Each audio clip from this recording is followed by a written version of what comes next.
Hi everyone. Today our objective or goal is to use transition words or phrases to our informational topic to elaborate our middle main idea. When we think about those transitional words, the word transition means to move, and our job as a good writer means that we have to move our reader from the beginning of our middle main idea all the way through to the end of our middle main idea. So that's what our focus is going to be. For some of the older kids though, I'm going to challenge you with another craft called closer phrases. Closer phrases are used at the end of a sentence to help give the reader a little extra information. So my topic that I've been working on is about monarch butterflies, and the middle main idea that I'll be working on today is the whole process of becoming a monarch butterfly. So you'll notice on my plan I have ideas that I need to make sure that I include. So I'm quickly going to revisit egg, caterpillar, eat, chrysalis, 10 to 12 days, and hatch. Those are quick ideas, but now I need to take those quick ideas and put them into actual sentences. So you'll notice from my writing yesterday, I quickly want to reread where I left off with my beginning. The last sentence that I put was the process of becoming a monarch butterfly is a series of transformations or changes. This is actually a great way to transition from the beginning into that middle main idea, because now I've left the reader wondering, what are those series of changes a butterfly goes through? So notice I have all of this extra space on this line, but because I'm starting a new middle main idea or a paragraph, I'm actually going to drop down to the next line. I'm using 2-finger spacing to indent, and I know that I need to start with a capital letter. So remember, I need to think about some of those transition words to move my reader through the process of becoming a monarch butterfly. So that's exactly how I'm going to start this middle.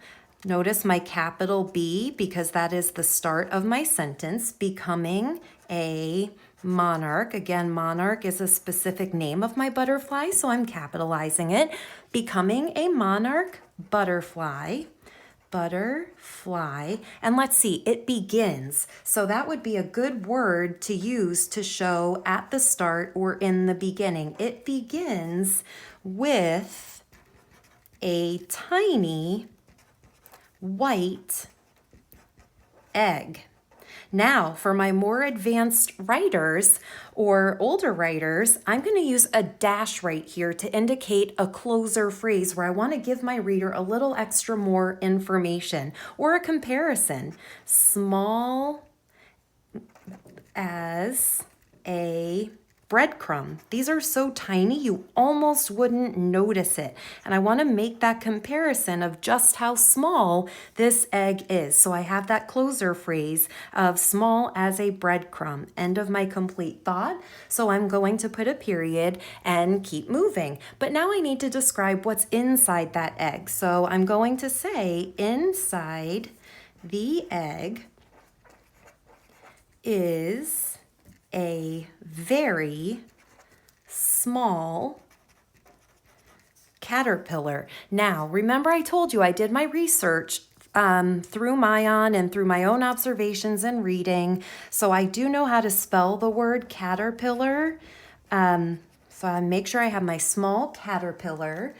And what does that caterpillar do inside the egg? It eats through the shell. It eats through the shell to get out, through the shell. End of my complete sentence, so I can put a period right there. So that's the first part. And now this leads me into the next part. This is the next, let's see, the next, I could say step. The next step to becoming a butterfly. A butterfly. So notice I use that word next to indicate here's the next part. But if I wanted to give my reader that extra information with that closer phrase, I'm going to say eating. eating, because now that the caterpillar is out, this is its next job, is to eat. So again, as a good writer though, I want to use details to help explain. When the caterpillar is out, it is yellow, the yellow and black striped. It has stripes on it, striped caterpillar. It doesn't just eat. I can think of a vivid verb. It devours, meaning it really eats a lot. And some of you might know the book, The Very Hungry Caterpillar, and that is exactly what they are. They are very hungry, so they devour leaf after leaf. And what I learned from my research is that they will eat until they are 100 times their original size.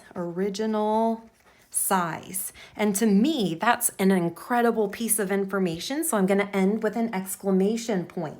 So now, and actually I'm going to use that transition word now, even as I'm saying it and thinking it out loud. Now it is ready to make another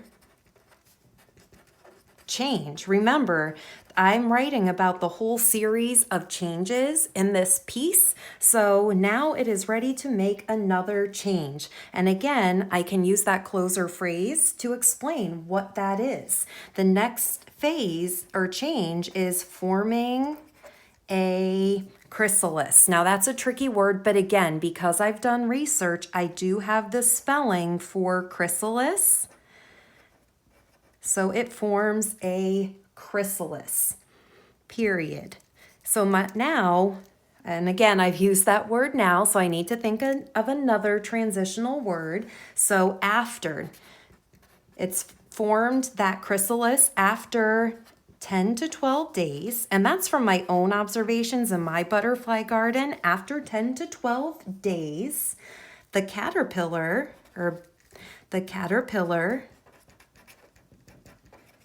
has formed into a butterfly